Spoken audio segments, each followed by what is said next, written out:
Local ટ્રેનમાં તમે ક્યાંક પોસ્ટર ચોંટાડી દો, આખી મુંબઈને ખબર પડી જાય. એમાં મેં એક બોર્ડ વાંચ્યું કે નવું મેગેઝિન શરૂ થઈ રહ્યું છે અભિયાન નામનું. તંત્રી છે કાંતિ ભટ્ટ, શીલા ભટ્ટ. મેં એક પોસ્ટકાર્ડ લીધું અને પછી કાંતિ ભટ્ટ સાહેબને ઉદ્દેશીને પત્ર લખ્યો કે તમે મેગેઝિન નવું શરૂ કરવા જઈ રહ્યા છો, શુભકામના. જી. પણ મેગેઝિનમાં આવું રાખજો.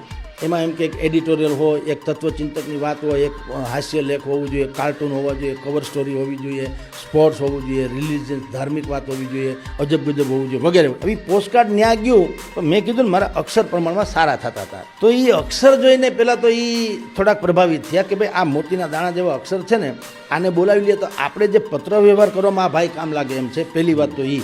બીજું, મેં જે કેટલાક સૂચનો લખ્યા એના આધારે એ લોકોએ એવું આંકલન કર્યું, કાંતિ ભટ્ટ, શીલા ભટ્ટે, જી, કે આ કંઈક બહુ જેન્યુઅનલી જર્નાલિઝમનો જ માણસ લાગે, નહીંતર આટલી બધી નોલેજ ક્યાંથી હોય. એટલે એણે મને એવડું મોટું કવર મોકલાવ્યું. મુરબ્બી શ્રી જગદીશભાઈ મહેતા, તાત્કાલિક તમને આ કવર મળે, આવજો, તમારો પત્ર મળ્યો, બહુ અમે રાજી થયા. બીજે દિવસે સવારે હું કાંદિવલીમાં કાંતિ ભટ્ટ સાહેબને મળવા ગયો. પહેલી વખત દરવાજે ટકોરો મારીને કીધું કે કમિંગ સર, કે આવો. શીલાબેન આવ્યા કે આ મને કે તમે જગદીશભાઈ મહેતા? મેં કીધું જી બેન. એટલે જ મેં તમને કીધું કે તમે અક્ષર જોઈને મારી ઉપર જે કાંઈ દાવ માંડવામાં, મારી પાસે બીજું કાંઈ છે નહીં.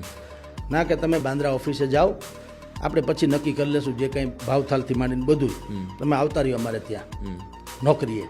એટલે હું બાંદ્રા ઓફિસમાં અભિયાન મેગેઝિનમાં ગયો. હું VVIP પટ્ટાવાળો, મારી પાસે કોઈ પાણી ન માગે, પણ પોસ્ટ પટ્ટાવાળાની હું આર્ટિકલની રેસીપી વાંચતો જાઉં. કાચા આર્ટિકલ હાથે લખેલા, ચંદ્રકાંત બક્ષીએ હાથે લખેલા, કાંતિ ભટ્ટે હાથે લખેલા, શીલાબેને હાથે લખેલા, કે ભાઈ કઈ રીતે કોઈ પણ એક સબ્જેક્ટ ઉપર 8-8, 10-10 પાના કઈ રીતે લખી શકે, એમાં એવું શું નાખ્યું. પછી મેં એક વખત શીલાબેનને કીધું કે બેન હવે એક કામ કરો, તમે જે આર્ટિકલ લખો છો બેન, કાંઈક ના જેવું એમાં લગભગ ચંચુપાત કરી શકું એમ તો છું, અને બીજું કાંઈ નહીં, તમારે મને કાંઈ કહેવાનું નહીં. તમારે એક સબ્જેક્ટમાં એક જ અક્ષર બોલ, દાખલા તરીકે ગોઠડી, ગોઠડી કયો. હવે ગોઠડી ઉપર લખીને આપું, તમને વાંચવા જેવું ન લાગે તો મને નોકરીમાં જ કાઢી મૂકવાનો. પણ તમે ચોટી રહ્યો કે આ તો ગજબ કહેવાય, આવું તો ગોઠડી વિશે મને ખબર નથી, ગોઠડીનો ઇતિહાસ, ભૂગોળ, ફલાણું ઢીકણું વગેરે વગેરે, તો ગજબ કહેવાય. અતથી ઇતિ આવી જાય અને લોકોને રસપ્રદ રીતે, કારણ કે રસપ્રદની વ્યવસ્થા કાંતિ ભટ્ટ પાસેથી હું શીખેલો. એણે કીધું લેખ લખો ને પિરામિડ ટાઈપ હોવો જોઈએ, પિરામિડ ટાઈપ.